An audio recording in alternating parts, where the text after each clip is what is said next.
Imagine a man 64 years old sitting on a weathered pine log. He is struggling with the aftermath of multiple hip surgeries and a heavy limp. His family is just 15 yards away, laughing by the warmth of a crackling fire. He is not a hiker or an athlete, but a man confined by his own physical limitations. His wife turns her back for just 30 seconds to grab a heavy wool sweater from the tent. She calls his name into the gathering dusk, but there is no response at all. She steps back out to the log, but her husband has simply vanished into thin air. The only thing left behind is a half-eaten apple sitting right where he sat. The woods do not just take people, they seem to swallow them in a way that defies physics. 5 days later, the search and rescue teams find him in a place that makes no sense. He is on the far side of a 3,000-foot granite peak, miles away. He is staring into the distance with eyes that have seen something they cannot forget. Hello everyone and welcome back to the channel. I am David Paulides, here to discuss the facts.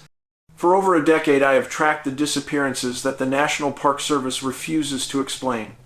We are looking at a pattern that I have named the Missing 411 phenomenon.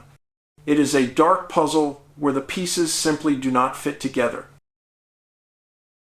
Today we are focusing on a specific profile point that is perhaps the most disturbing of all. I call it impassable mobility because it involves victims who should not be able to move. We are talking about the disabled, the very young and the elderly, with severe physical ailments. Somehow these individuals travel distances that would exhaust a professional marathon runner. The authorities often claim these people simply wandered off in a state of sudden frantic panic. But how do you wander through a vertical canyon when you require a walker to move? How do you traverse 10 miles of thick brush without leaving a single drop of blood? There is a logic here that the official reports are desperate to ignore. Let us start with a case that redefined the word impossible back in February of 2018. Danny Filippidis was a veteran firefighter who knew exactly how to survive in the harsh outdoors. He was skiing with his close friends at Whiteface Mountain in the state of New York. It was a normal day until the mountain decided to take him. Danny told his friends he was feeling a bit tired and wanted to head back to the car. He only had to walk a very short distance on a well-groomed and paved path. But Danny never made it to that car, and he never checked in with his group. He disappeared into the white silence of the mountain without leaving a single footprint. A massive search operation was launched immediately with helicopters and advanced thermal imaging cameras. But as soon as the teams hit the ground, a localized blizzard slammed into the mountain. This is a classic Missing 411 profile point where the weather turns bad to hide the truth. The dogs could not pick up a scent, as if he vanished into the sky. 6 long days passed and the family was beginning to fear the absolute worst had happened. Then a phone call came from a place that should have been physically unreachable for Danny. He was calling from Sacramento, California, nearly 3,000 miles away from that New York mountain. He was still wearing his ski boots and his heavy yellow ski helmet. Danny had no idea how he had crossed an entire continent in less than 1 week. He had no wallet, no identification, and no memory of boarding a plane or a bus. The investigators suggested he caught a ride with a mysterious long-haul truck driver. But why would a man in full ski gear be ignored by everyone in a truck stop? Think about the logistics of moving a confused man 3,000 miles without a single witness. This is not just a disappearance, it is a total displacement of a human being in space. The physical toll on his body was non-existent, as if he had been transported in a bubble. Something picked Danny up and placed him on the other side of the country. Now we move back in time to 1943 to a small town called Ritter in the state of Oregon. A little boy named Keith Parkins was playing in the front yard of his grandparents' ranch. He was only 2.5 years old with very short legs and limited coordination. In the blink of an eye, the yard was empty and the boy was gone. The terrain surrounding that ranch was a nightmare of barbed wire fences and deep icy creeks. There were thick brambles and steep hills that would challenge a grown man in broad daylight. Keith was just a toddler wearing light clothing and he was now alone in the dark. The searchers feared he would not survive the freezing temperatures of the night. Less than 20 hours later, a searcher found Keith face down on the ice of a remote pond. The most shocking part was that this pond was located 12 miles away from the ranch. A 2-year-old boy would have to walk nearly half a mile every hour without stopping. He would have to climb over fences and cross creeks in total darkness. The searchers who found him said it was as if he had been dropped there by an eagle. His clothes were clean and his little shoes were not worn down by a 12-mile trek. The tracking dogs were brought to the ranch, but they refused to even follow a trail. They just circled the yard and whimpered with their tails between their legs.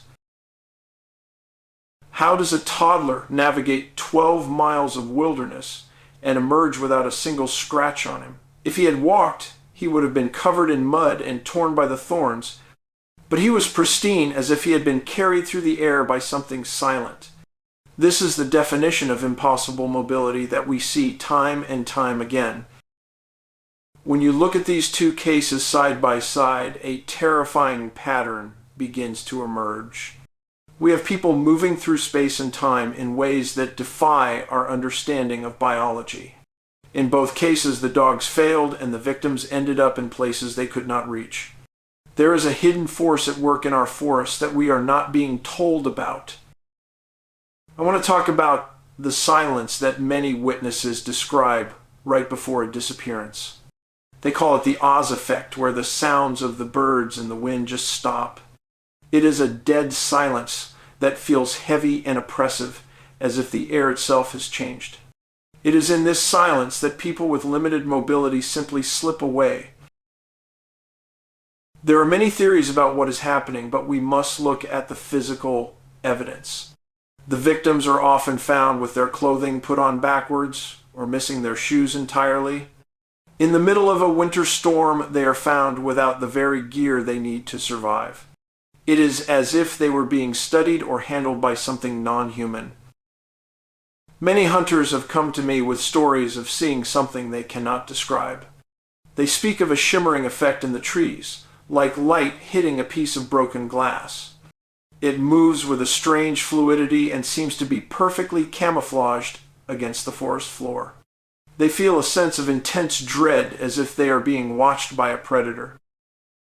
This leads me to a theory that I have considered very carefully over the last few years.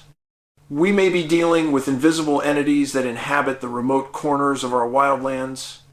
These beings may possess technology or natural abilities to bend light around their bodies. They could walk right up to you in the woods and you would never see them. If such an entity wanted to take someone, it would be as simple as picking up a child. They could carry a disabled hiker over a mountain ridge while remaining completely undetected by searchers. This explains why the infrared cameras on the helicopters often see nothing during the search. The heat signature of the victim is being masked by something else. Imagine an invisible force lifting a man from a log and carrying him through the canopy. The dogs cannot track a scent that is 10 feet off the ground and moving through the air. This would also explain why victims are found in areas that were already searched multiple times. They are being dropped back into the area after the searchers have passed. There is a case in the Smoky Mountains where a young boy vanished and the woods went silent. A witness nearby claimed they saw a dark shape moving through the trees that looked blurry. It was moving at a speed that no human could possibly achieve on such steep ground. By the time the witness shouted for help, the shape and the boy were gone.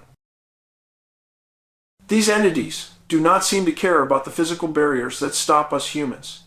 They move through the thickest brush and over the highest peaks as if they are on a highway. They target the vulnerable because they are easier to handle and less likely to fight back. It is a cold and calculated predatory behavior that is happening right now. The National Park Service continues to deny that there is any mystery involving these missing people. They refuse to keep a centralized database of the vanished because the patterns would be too obvious. If the public knew how many disabled people were being moved across mountains, they would be terrified. It is much easier to tell the grieving families that it was just an accident. But we have the reports and we have the testimony of the brave men and women who search. They tell me off the record that they have seen things that they cannot put in the logs. They find bodies in trees and shoes on high ledges where no human could ever climb. They know that something is out there, and it is not a bear or a lion. We must ask ourselves why the weather always turns bad exactly when the search begins. Is it a coincidence, or is it a deliberate attempt to wash away the physical evidence? If you can control the environment, you can control the narrative of the disappearance. The mist and the rain are the perfect tools for an entity that wants to remain hidden. I have seen cases where a person with a broken leg was found 5 miles up a trail. They had no crutches and no help, but they somehow made it to a high plateau. When they were found, they were in a state of deep shock and could not speak a word. Their feet were clean and showed no signs of walking a single mile in the dirt. This suggests that the victims are being transported in a way that preserves their physical state. They are not being dragged, they are being carried or perhaps moved through a portal. The displacement of Danny Filippidis from New York to California is the ultimate evidence of this. A human being cannot move that far, that fast, without help from something else. Some researchers suggest these entities are from another dimension that overlaps with our own. The deep woods and the high mountains are where the veil between these worlds is the thinnest. People stumble into these pockets of space and find themselves in a different reality. When they are pushed back into our world, they end up in the wrong place. This would explain the missing time that almost every survivor of these events reports. They think they have been gone for 10 minutes when, in reality, 5 days have passed. Their internal clock has been reset by the experience of being taken by the shimmer. It is a terrifying thought that we are sharing our parks with something so powerful. I want to warn all of you who listen to this podcast to take your safety seriously.